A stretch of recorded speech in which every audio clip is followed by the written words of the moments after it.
Hey there, welcome back to another lesson video where today we'll talk about our second lesson for this course, which is complex numbers. So our objectives for today: simplify imaginary numbers, write complex numbers in the form of a plus bi, which that should look a little familiar from Algebra 2, and then perform operations on complex numbers. Now a quick recap of just the real number system, okay? So if you look, what we started out with is natural numbers. That's your like 1, 2, 3, 4, and so forth. Whole numbers is the same thing, but you just include 0. Integers are all those numbers and their negative partners. Rational would be all those guys, including fractions with terminating decimals, or if they do go on forever, like non-terminating decimals, there's at least a pattern like 0.454545, stuff like that. Then we have our irrationals like e, square root of 2, pi, stuff like that. And this is all contained in the real number system. And it always comes down to, okay, those are the only numbers that exist? Okay, are there any other numbers that exist out there? Well, turns out there are, all right? And it's the numbers that you really can't see. What do I mean by that? Well, let's look at this right here. This graph is y equals x squared plus 1, okay? And from what you learned in the past is that the roots or the x-intercepts of a graph is the solutions to any sort of equation like this, okay? But if you notice, this ain't hitting the x-axis, not even close. And what does that tell me? Well, that tells me that there's no real number that will satisfy this equation here, okay? But when I solve it, look what happens. So I'd subtract 1, take the square root, but okay, square root of negative 1, that really doesn't quite work for us, right? Because we know that square roots, especially of a negative number, okay, is just undefined. Usually square roots represent distance or some sort of length. Well, that doesn't quite work with us here. Okay, so there's a question mark, like, okay, what does that mean? Well, here's the deal. If I plug square root of negative 1 back into the equation, it does work. Because when I square it, I get a negative 1 plus 1 gives me 0. So now mathematicians are starting to think a little bit like, okay, this doesn't work in our normal context when it comes to the real number system, but this does work in maybe a different number system or maybe another like area and region. Okay, so let's explore that just a little bit. Okay, make sure you can see everything.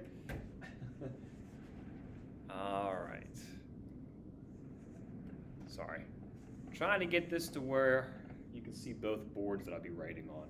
There we go. Okay. So what we're going to do is we're going to let I equal the square root of negative 1. Okay? That way I don't have to write negative 1 a lot of times in this lesson, and it's our standard convention with it. Okay? So if I were to multiply this stuff together, let's say I come up with an I squared. Okay? Well, an I squared is the same thing as square root of negative 1 times square root of negative 1, right? Okay? Which is just, well, negative 1. Okay? So if at any point we have more than one I, or more than one square root of negative 1 being multiplied by itself, we're going to get negative 1 as an outcome. Now let's go to I to the third power. Well, I can do the same thing. I can write this 3 times in a row, but I can be a little bit smarter about this and say I can rewrite this in terms of the first 2 powers. Okay, so I can write this as I squared times I. And what's that going to equal to? Negative 1 times I, which is negative I. Okay? Don't want my laptop to shut off. And then I to the fourth, we can do the same thing. That's I squared times I squared. Negative 1 times negative 1, which is 1. Now typically we stop here, and the reason why we stop here, if you remember from the Algebra 2 days, that there's a cycle with these powers of I. So for instance, if I do I to the 5th power, I could break that down as I to the 4th times I to the 1st, which is 1 times I, which is I, which is, well, square root of negative 1. It goes back to the beginning of our powers. If I do I to the 6th, that's I to the 4th times I squared. 1 times negative 1, which is negative 1. Hey, that's this guy. Okay, and I can continue. I to the 7th is the same thing as I to the 3rd, which is negative I. I to the 8th is the same thing as I to the 4th, which is 1. Okay, so it has a cyclic pattern to this stuff, and that's great, because if I have to evaluate I power to like the 200th, you know, knowing that it repeats every 4 will allow me to figure out what that value is going to be. Okay, does that make sense? It's so hard because you can't say nothing, but I'm going to take the silence as, yeah, you do understand. All right. I just want to cover a little bit of history with I, and these are just bullet points, just to give you some knowledge on it. So we have our first mathematician, okay, Raphael Bombelli. I'm probably saying that incorrectly, and I do apologize for that. Okay, so he was the first person to help introduce the notation square root of -1. Okay, he was the one who was trying to, understand fully, like, what does that mean in terms of our problem, like we saw on the first whiteboard. Move forward a little bit. So we have René Descartes. You'll hear about him a lot in this class. Okay, but René Descartes, 1637. Okay. Good afternoon. At this time, our juniors need to come to the auditorium for their class meeting. Students, please bring your iPad. Again, juniors, please come to the auditorium. Sorry. Bring your iPad and sit down to the front. Thank you. Sorry about that. Hey, it's still live here in the school, so, there's going to be a couple announcements, I guess. René Descartes, 1637, he coined the term imaginary. And if you think about it, it doesn't align with our real number system, so it is kind of imaginary. You don't see it on a graph, unless you look at a complex graph, but more on that later. Okay, we have Leonhard Euler, 1732. Okay, he introduced the notation as I is equal to the square root of -1. So if we're calling them imaginary, so he said, well, let's just call them i's, make it easier to work with, and that we don't have to keep writing square root of -1 there. Okay, we got Caspar Wessel. So in 1797, he first described the geometric significance of complex numbers as points in a plane. So instead of an XY grid, you have a IX grid. Okay, so instead of a Y, there's an I there. And we can actually graph complex numbers, which we'll talk about what a complex number is a little bit later. Okay, but it's pretty cool what you can do with complex in terms of graphing and how that can lead to like transformations and some really cool looking graphs, which outside the scope of this class, but I highly encourage if you ever take a complex analysis class, it is very cool what you're learning now. And the last one we're going to talk about is Carl Friedrich Gauss.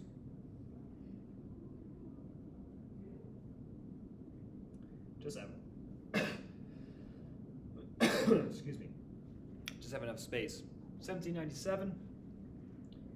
He introduced the term complex, and we'll explain a little bit later in the lesson what complex means. It's a little bit more than just imaginary. It's combining the real and imaginary together, and that's what he was doing. Gauss is a very incredibly smart, genius type of mathematician, and he's seen all the time. Think of it, your Algebra 2 class, you learn about the fundamental theorem of algebra. Yeah, that's this guy right here. Okay, so let's continue now. Let's talk about, I'll just move this a little bit over here. Okay, let's do a little formal definition now. Okay, the imaginary number I. So for now on, I is going to be the square root of -1. And if we have something like I squared, that's -1. I squared is the most common to see. So that's why I kind of rewrote that again. Not that you don't see the other powers, is maybe not as frequent, but I squared, definitely something that you're going to see a lot of. And then for the last step, if B is a positive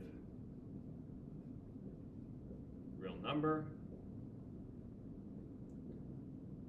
then square root of negative b equals I square root of b. Okay? Now, what does that mean? That means any square root with a negative, you could pull out the I and then leave the real value under the radical. Okay? Now, why can we do that? We'll go back to radical properties. If I had like square root of negative 10, I'm allowed to rewrite that as square root of negative 1 times square root of 10. They're equivalent to each other. And then if I simplify, I get I square root of 10. So that's what this guy is saying up here is that, hey, you know, are you allowed to do that? Absolutely. There's no issue, no problem with that. Okay, let's look at the first example. Okay, write the expression in terms of I. Okay. We're going to have two examples here. We're going to have square root of negative 36, square root of negative 18. Now, I already mentioned that from just above here, that I could break this apart into a product. And that's what I'm going to do for these examples here, okay? So this is the same thing as square root of negative 1 times square root of 36, which is I square root of 36, which is I times 6. Now, you don't leave it like this. It's more common to see the real number first and then the I that's come after it, okay? So don't leave it like that. It's kind of like nails on a chalkboard for math people. It just doesn't seem right. So make sure you write it in a nice, proper order. Now over here, I could do the same thing. So negative 1 times, square root of negative 1 times 18, I square root of 18. If you could reduce the radical, please do so. So two numbers that can go into it would be 9 and 2, 9 being the perfect square. That makes me 3i square root of 2. And hey, that makes us happy right there. Now I will mention this. I wouldn't recommend you doing this. Okay? With fractions, and you'll see that in another example, it's not as bad because you could put it like in the middle of the fraction. But this might be confusing because it's like, is that under the square root or not? And it's not as clear as if you just write it, you know, out in front like you did over here. Okay? All right. Let's talk about some radical properties.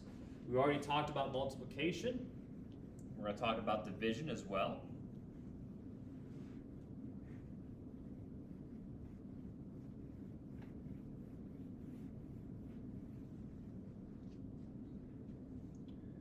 So a little recall segment.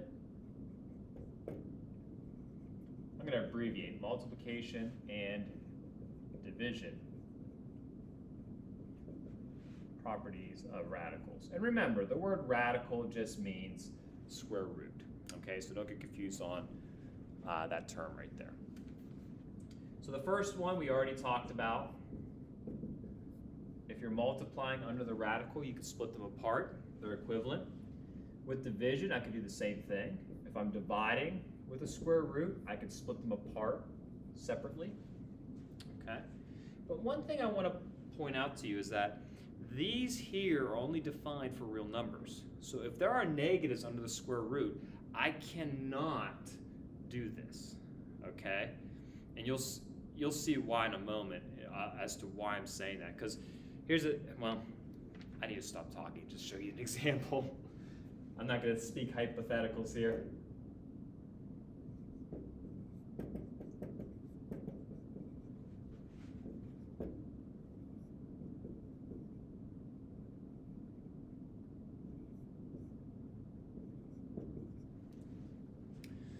For the first one, and this is what I mean by this, you can't just multiply these two together and get your value.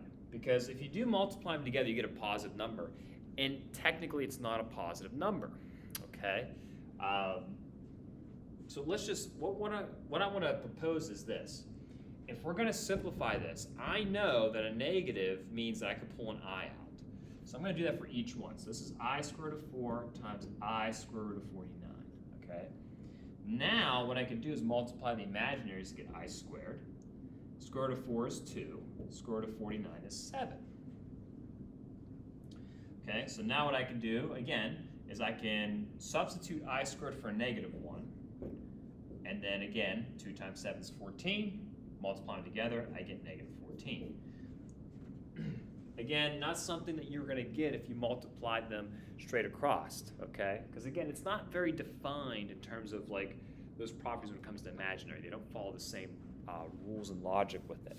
So we have to be careful. That's why we're taking out first the i's and then proceed forward with the real numbers and how we simplify. Same thing over here. I'm going to go ahead and pull an I out. And this one lucks out, okay? Typically you'd probably look at that and say, wouldn't the negatives cancel? They kind of do here, all right? Not always going to happen. In this case, it did. So now I have square root of 32 over square root of 2. I can combine that into 1. Now, why would I do that? Well, individually, they could reduce, and they can. But it's a little easier if you do it this way because 32 divided by 2 is 16. And then that gives me a 4. Now we're good, okay? So again, just be careful with those properties. Pull the I out first before you start using the real number properties for radicals like that.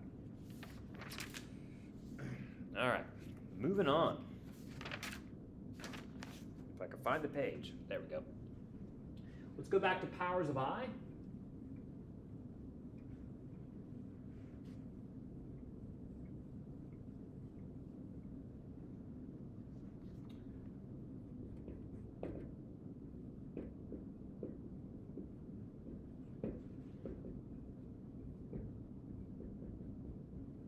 So there we go. Now, we already mentioned how I is cyclic, right? Every 4 powers of I, you repeat the same 4 values. Well, what I'm going to do, there's 2 ways of going about this, I should say. The first way of doing it is how many times can 4 go into 40? And if it goes in evenly, then it must be the same as I to the 4th, which is 1. That's no big deal. I'm going to get to the same answer, just slightly different. So I'm going to rewrite this as I to the 4th raised to the 10th power, okay? Power to power you multiply, so I just still get 40. Now this, I know I to the 4th is 1 raised to the 10th, which is just 1, just like that, okay? Again, not a big deal. I think it works out nicely. If you try dividing it, that's okay too. If you divide, it doesn't come out evenly. Your remainder would be you counting the additional powers to get to your final answer. And we've done that last year before in Algebra 2. But this way, I figured make it a little bit cleaner, a little bit quicker to get to that. So now for this one, excuse me, I can do the same thing. I can break this up into I to the 4th. Well, let me do this. I can break it up into I to the 16th times I to the 3rd power. It's equivalent. I to the 16th, I could break it up into I to the 4th raised to the 4th times I to the 3rd. Again, this one's just 1 to the 4th times I to the 3rd. So that just gives me 1. I to the 3rd is negative I, and we're done.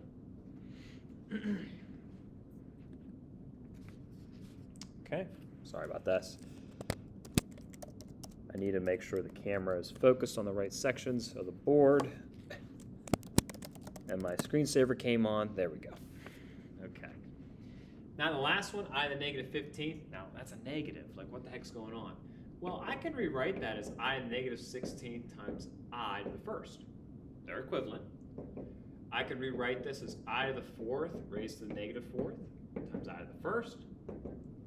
This is 1 to the negative 4th power times I to the 1st. That's just 1, so I get an answer as I. Okay, so even negative exponents, I can work with that. All right? It just seems a little different because I don't think you've encountered a negative exponent with I before, but it still follows the same process. All right. I think now we're ready for the definition of a complex number. So right now, we've just been messing with imaginary numbers, just i's. But what if I were to combine them with real numbers, right? Well, that's what we call it a complex. So a quick definition. So the symbol C, a bold C, denotes the complex number system. So given real numbers, A and B. I'm going to put a little underline there, that way it's easier to see. I don't know how the video is able to see it or not, but I'm trying to put an underline there. Given real numbers A and B, a number written in the form A plus BI is called a complex number. The value A is called the real part, and the B value is called the imaginary part. I'm going to underline those two, okay?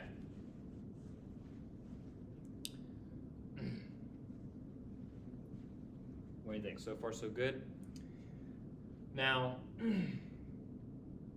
looking at it, A plus BI is the mergence of the real number system with the imaginaries, which gives us what's called the complex number.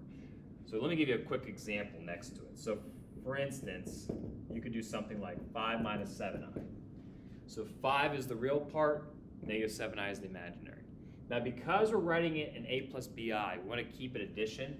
So I'm going to rewrite this as 5 plus a negative 7i. Okay? And again, it means the same thing. These are equivalent, but because they're being specific about write it in an addition form, we want to write it this way. Okay? But if you write it this way, I mean, that's not incorrect at all. It's just how the definition is stating it. Okay, now I'm going to throw something at you. What we could do, instead of writing A plus BI over and over again, especially when you're using it to prove something or write definitions, we can represent that by any letter. And typically Z is the letter that we use.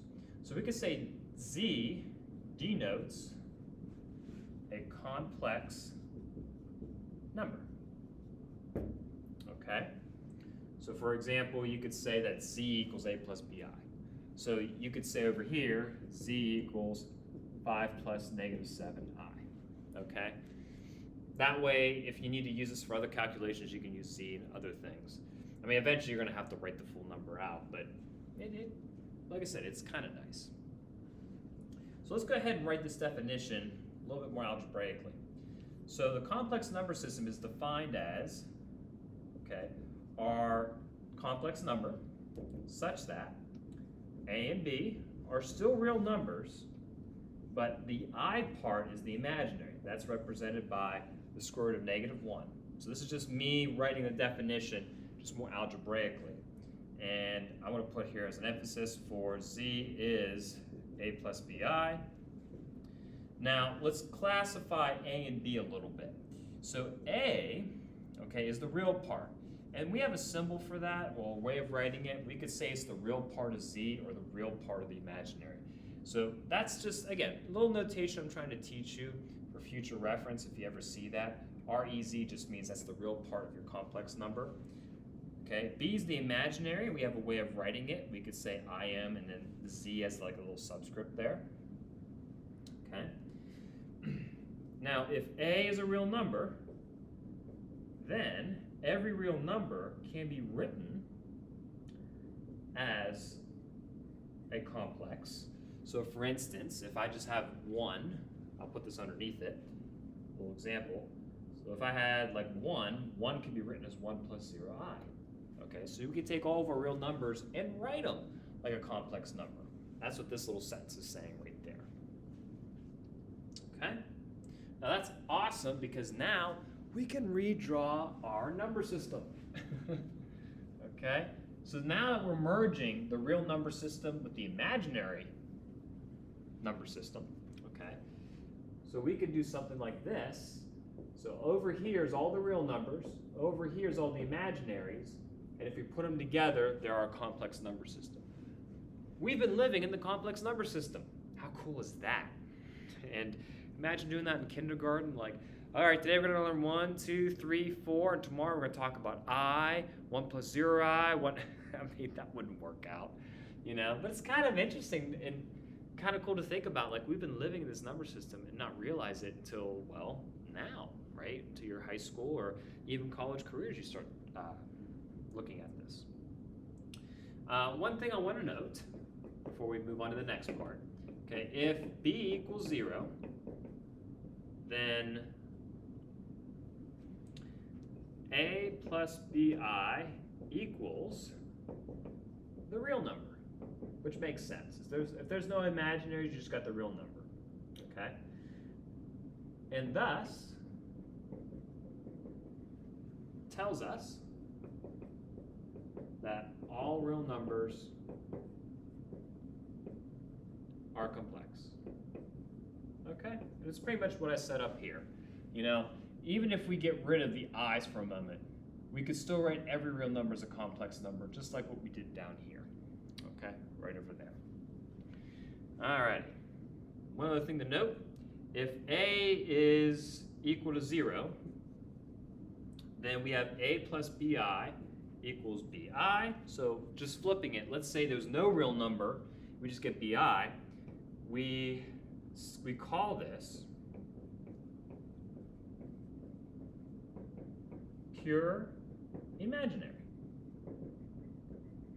So if you just have i's, okay, so for example, if you just had something like 7i, which is 0 plus 7i is a complex number, we just call that purely imaginary, okay, because there's no real component. Okay? So, example.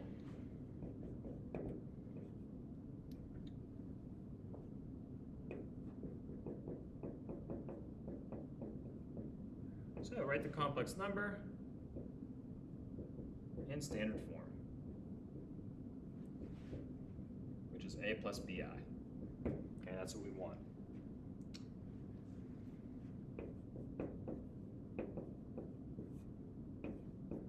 Okay.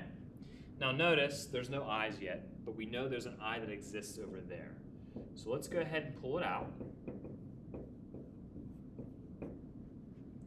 Now I could simplify the square root of 20, so it'd be 7 plus I, square root of 4, square root of 5 over 21. Okay.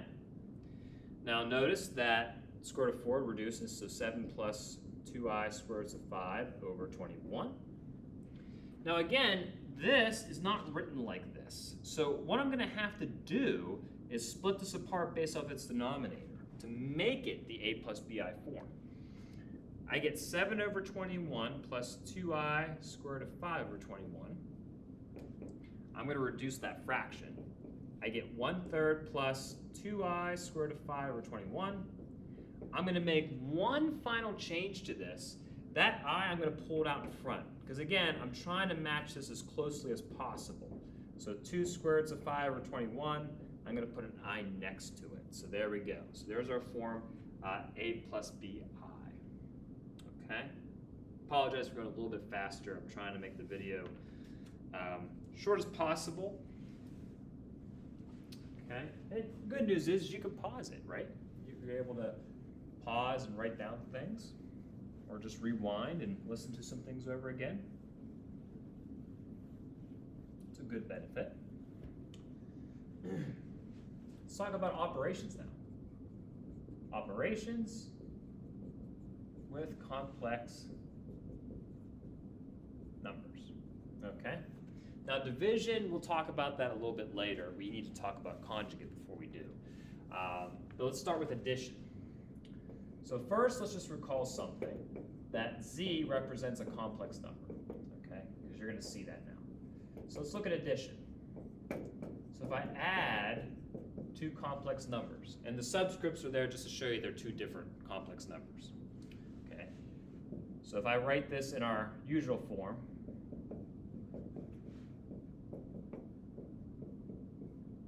okay, something like this. If I'm going to add things together, and you could probably guess this, I can't add an I to a real number. 5i plus 4 is not 9i. Because remember what I is. I squared root of -1. They don't mesh. So I can only add imaginaries together. I can only add real numbers together. And that's what I'm going to do here. So I'm going to only add the real components, add the imaginary components, and then I just keep the I on the outside. Okay? Subtraction. Guess what? It's the same thing. Instead of adding the real and imaginary separately, you're going to subtract them. And the subscripts, again, they're just there because, to indicate that it's a new, or any complex number, I should say, but it's a different one from this guy. Even if it was the same one, you get 0, but that's boring.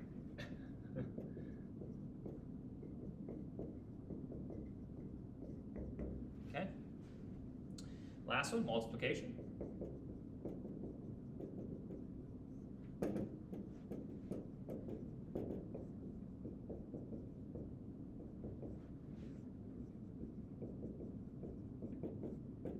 Okay. And with multiplication, I'm going to write the end result, but you would take A1, multiply to both of these, take B1I, multiply to both, simplify, combine terms, rearrange. And when you do that, you're going to get the following.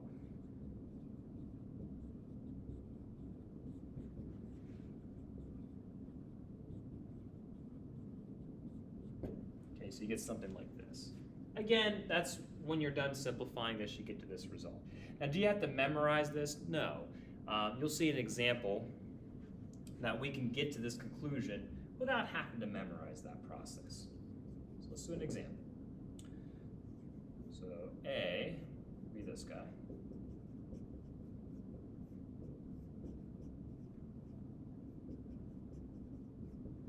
Okay, so something like that. And again, what I'm going to do is take the real parts, which are these two, combine them, imaginary parts, combine them, and then simplify as a result. The negative, be careful, because they're both negative, right? That's being distributed over. So the real parts would be 1/2 minus 7/8.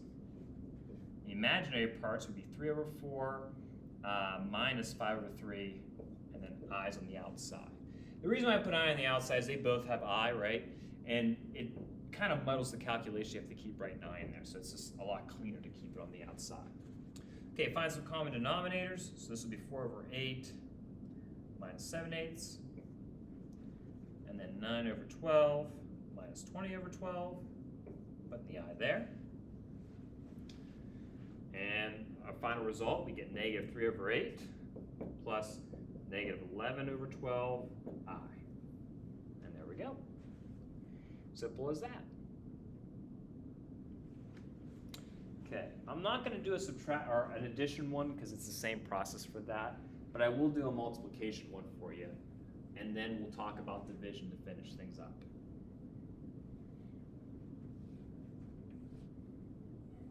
And I got to hurry because my planning period's almost done, and I got a class coming up. So pressure's on. So here's another example. And I encourage you, I'll have my notes online, so if you want to take a look at them. I do have one extra example with this, but again, just for time's sake, I'm excluding it.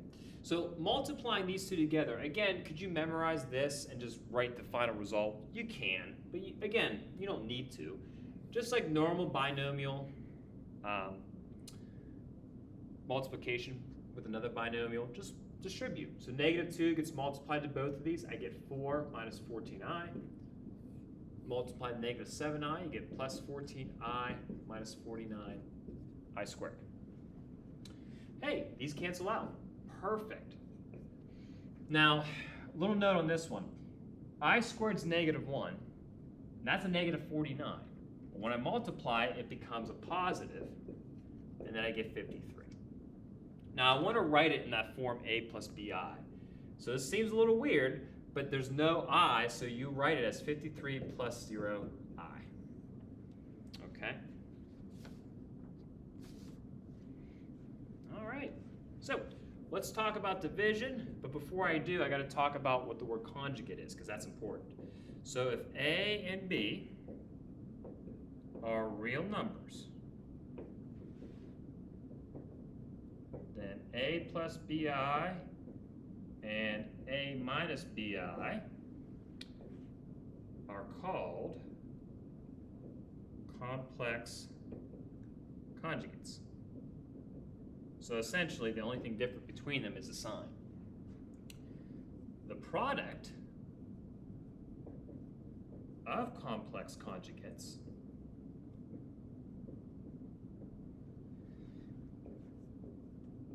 gives us a real number. Now going back to z, remember how we said z can represent a complex number? Well, z bar is the complex conjugate of z. Okay, so if you ever see z bar, that's what it means. So if I have a, I don't know, let's say 5 plus 7i, its conjugate would be 5 minus 7i there. So you're just switching the sign. Now why is that important? Because of what this statement says. If I were to multiply these two together, the imaginaries go away, I just get a real number as a result. And we need that for division. So let's look at an example when it comes to division. Because again, we're going to need that to define how we divide here. Because right now, there is no way to divide an imaginary number. Like for instance, if I took 5 divided by 1 plus I, what does that mean? We don't have division rules for imaginary or complex values. It just doesn't work.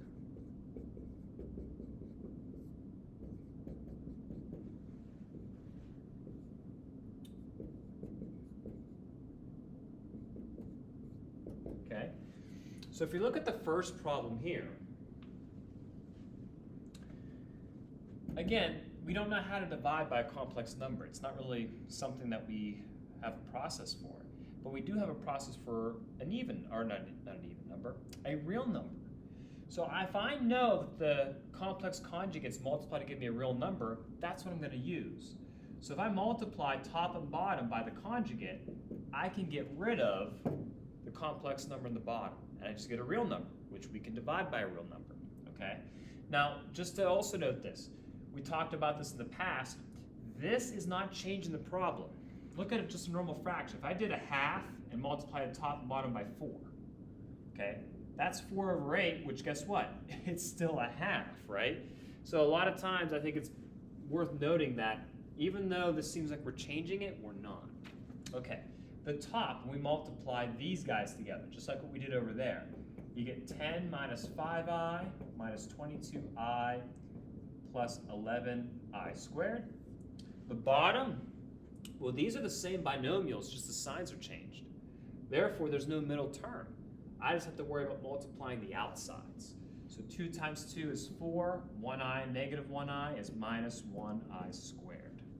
If you need to multiply that out fully like we did over there, you can. Okay, you'll see things cancel out in the middle, it's just the outside terms. Numerator, we get 10 minus 27i minus 11, because I squared is a negative 1, so it turns it to a negative. Down below, 4 minus a 1i squared. Again, I squared is negative, so that just becomes 4 plus 1.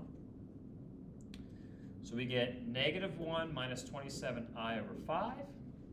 I want to write it in the form of a plus bi, so it'd be negative 1/5, okay, minus 27 over 5i. And again, keeping things positive, what you can do is change that to a plus and change that to a minus, keep that closer to the fraction. That way you don't have to worry about rewriting it, okay? All right. Last one over here, which, hey, I got like 3 minutes, 4 minutes. I'm gonna see if I can do it. Negative exponent means you're gonna find the reciprocal. So let's rewrite this, okay, just like that. And again, same issue. I can't divide by a complex. I don't know what that means. But if I multiply by its conjugate, now I get a real number, and I can actually divide it. So the numerator is nice and easy. Denominator, I'm going to do the same trick. Multiply the outsides, because I know the middle terms will cancel. So I get 25 minus, now keep in mind, square root of 2, square root of 2, that just gives me a 2. I times I is I squared. All right. Numerator, nothing changes. Denominator, well, this would be, an I squared is negative, that changes it to a positive now, so this would be a positive 2. So we get 5 plus square root of 2i over 27. And again, we're going to split it apart. So 5 over 27 plus square root of 2 over 27, and then I. Now remember how I said at the very beginning not to put the I here, because it looks like it's underneath. Just kind of like over here. I know I put it there for right now, but I knew I was going to move it. If it's a fraction, I could move it here in the middle, and it's easier to tell that, yeah, it's not under the square root, so I'm good. Okay? Again, I have another example in my notes. So there's 2 examples I didn't go through, but feel free to look at them just to kind of get some extra practice if you need it. But there it is, guys, complex numbers. A lot of information crammed into one lesson. So, take your time, look over the examples again in the notes, and I believe in you. I know you can do well. So anyway, guys, until the very next lesson video, I wish you a good day. Thank you.